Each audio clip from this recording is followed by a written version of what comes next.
Yo la team OP, c'est Blue et cette fois on se voit pour une vidéo réflexion théorie sur le personnage de Jinbei. Cette vidéo va compléter l'une des premières théories de ma chaîne qui est en non répertoriée. Un lien vers celle-ci se trouve en description.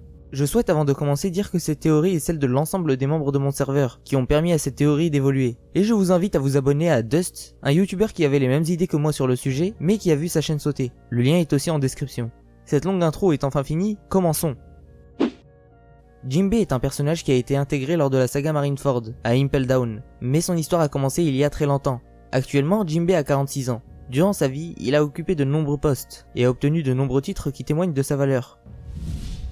Il a travaillé pour le royaume Ryogo en tant que soldat, pour Fisher Tiger en tant que second, pour le gouvernement mondial en tant que Shichibukai, pour Big Mom en tant que subordonné, et indirectement pour Barbe Blanche en étant son obligé. Il lui est déjà arrivé plusieurs fois de revenir sur ses engagements vis-à-vis de certains de ses groupes, surtout si leurs agissements sont opposés au bien de son île.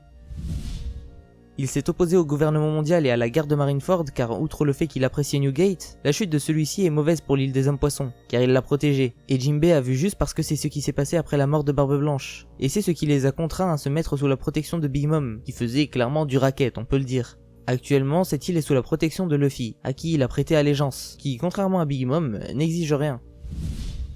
Petit aparté, il est légitime pour nous lecteurs de douter de la sincérité de Jinbei, qui a toujours mené sa barque pour le bien de son île. Il a à chaque fois changé de camp pour faire du bien. Ça veut absolument pas dire que c'est un traître, mais qu'il devra faire quelque chose de plus cette fois. Qu'il montre que les Mugiwara ne sont pas juste un camp de plus pour lui. Bref, pendant l'arc Whole Cake, Jinbei a quitté l'équipage de Big Mom pour rejoindre celui de Luffy. Lin Ling n'a pas souhaité se séparer de Jinbei, un pirate valant 438 millions de berries, qui est un très bon élément dans son équipage, donc elle l'a placé devant un dilemme. Rester ou partir en abandonnant une partie de lui, de son espérance de vie. Et celui-ci a choisi la troisième option, car il savait que son fruit du démon ne fonctionnait pas s'il ne ressentait pas de crainte vis-à-vis de Big Mom. Voilà pourquoi au début de l'arc, quand Lin Ling lui a demandé la même chose, il avait refusé, car à ce moment-là il avait peur. Mais pourquoi il a accepté la deuxième fois à votre avis? Qu'est-ce que la peur? La peur est une crainte d'un danger. Souvent quand un humain a peur, il n'a pas peur d'une chose, mais de ce que cette chose peut lui faire, car elle est perçue comme étant un danger. Les deux fois où Big Mom l'a posé devant ce dilemme, les conditions étaient les mêmes. Jinbei allait perdre de l'espérance de vie, et ses compagnons auraient payé ce que lui ne peut pas payer. Le seul changement entre les deux, c'est que cette fois Luffy était avec lui.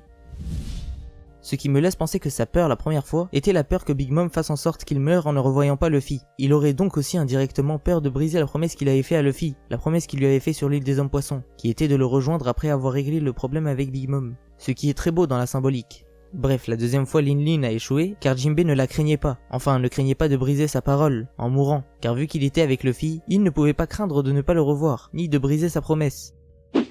Bref, à la fin de l'arc, Jinbei voyant ses anciens Nakama se sacrifier pour que lui et les Mugiwara puissent fuir, décide d'assurer les arrières de Luffy avec ses anciens compagnons, et Big Mom arrive, furieuse, et a dans l'optique de prendre l'âme de Luffy pour en faire un homise. Mais le Germa, les hommes poissons et Jinbei affrontent son équipage et empêchent toute progression. Big Mom arrive et hurle, elle chante une musique nommée Soul Pocus, la musique de la reine. Elle dit qu'ils vont devoir payer un prix pour ce qu'ils ont fait, mourir ou travailler pour elle, et elle utilise sa technique Life or Dead, celle qui lui permet de prendre l'âme de ceux qui ont peur d'elle. Les frères et sœurs de Sanji ne peuvent pas éprouver la peur, mais leur père si.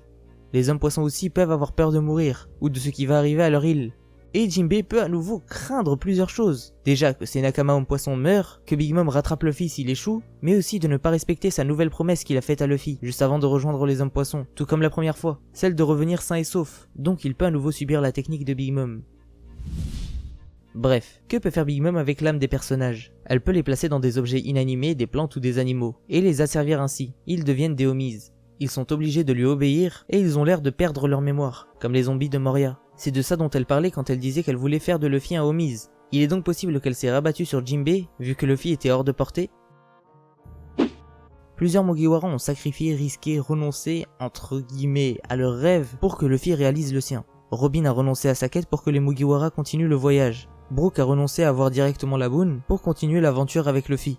Sanji a sacrifié son rêve qui était de voir All Blue en acceptant le mariage avec Pudding pour que les Mugiwara continuent l'aventure. Zoro s'est sacrifié lui-même, il a aussi sacrifié son rêve et la promesse faite à Kuina pour protéger le fils de Kuma. Et si Jinbei sacrifierait son corps en devenant un homies, ne serait-ce pas une énorme preuve de dévouement de sa part pour montrer que les Mugiwara ne sont pas juste un camp de plus dans sa carrière? Il sacrifierait l'appartenance à l'espèce des hommes poissons, mais il continuerait à défendre cette espèce, ce qui serait encore plus beau, car il y a plus d'honneur, plus de mérite à défendre quelqu'un qui n'est pas comme nous, que de défendre quelqu'un qui nous ressemble, car quand on défend le groupe auquel on appartient, on se défend un peu soi-même, indirectement. Ce corps serait le nouveau Chara Design qu'Oda nous tease. Il aurait sacrifié son corps et sa vie pour Luffy. Et ça c'est beau. Pourquoi je dis sa vie? Eh bien parce qu'à partir du moment où l'âme sort du corps, le personnage meurt automatiquement. Quand l'âme de Brook a quitté son corps, il est mort. Puis quand elle est revenue dans son corps, il est revenu à la vie. Voilà pourquoi son fruit se nomme le fruit de la résurrection. Il lui permet de revenir après que son âme sorte de son corps et qu'il meure. Mais alors, que se passerait-il pour Jinbei dans le futur? Eh bien il y a différentes possibilités. Soit il retrouve son corps et sa mémoire, soit il garde son corps de Homies, mais retrouve sa mémoire quand même.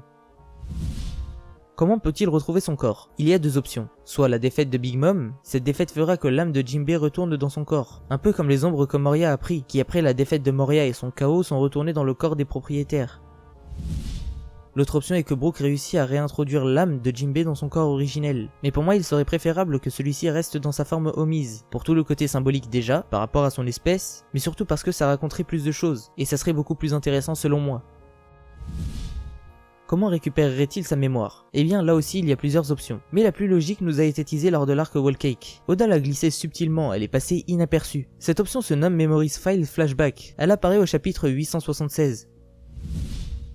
Pudding utilise cette technique sur tous les Homies des Seducing Wood. Cette technique a permis pour une courte période de redonner aux Homies leurs anciens souvenirs et leur rappeler leur vie quand ils étaient humains. Il est donc possible que Pudding en se concentrant sur un seul Homies lui redonne sa mémoire. Il est dit qu'elle peut tout faire sauf créer des souvenirs, donc c'est clairement dans ses cordes. De plus cette scène nous montre que les souvenirs des Homies ne disparaissent pas, ils sont juste gelés. Bref, Jinbei aura sacrifié sa vie et aura été tué pour Luffy, et ça c'est beau. Et ce qui est encore plus beau, c'est que Renoa devra faire une vidéo où il me nommera Blue Kai Senpai. Et ça, c'est épique. Voilà, cette vidéo est terminée, j'espère qu'elle t'aura plu. N'oublie pas de rejoindre mon serveur Discord et celui de Little Garden, les liens sont en description. Merci à tous les membres de mon serveur qui ont fait évoluer cette théorie, qu'ils soient pour ou contre. C'est grâce à tous ces débats qu'elle a pu être faite. Merci à vous d'avoir regardé la vidéo jusqu'à la fin. N'oubliez pas de vous abonner à la chaîne de Dust, le lien est en description, et d'aller regarder ce qu'il fait, c'est vraiment cool. Ciao la team, et n'oubliez pas, déjà mettez un pouce bleu, mais aussi le One Piece existe.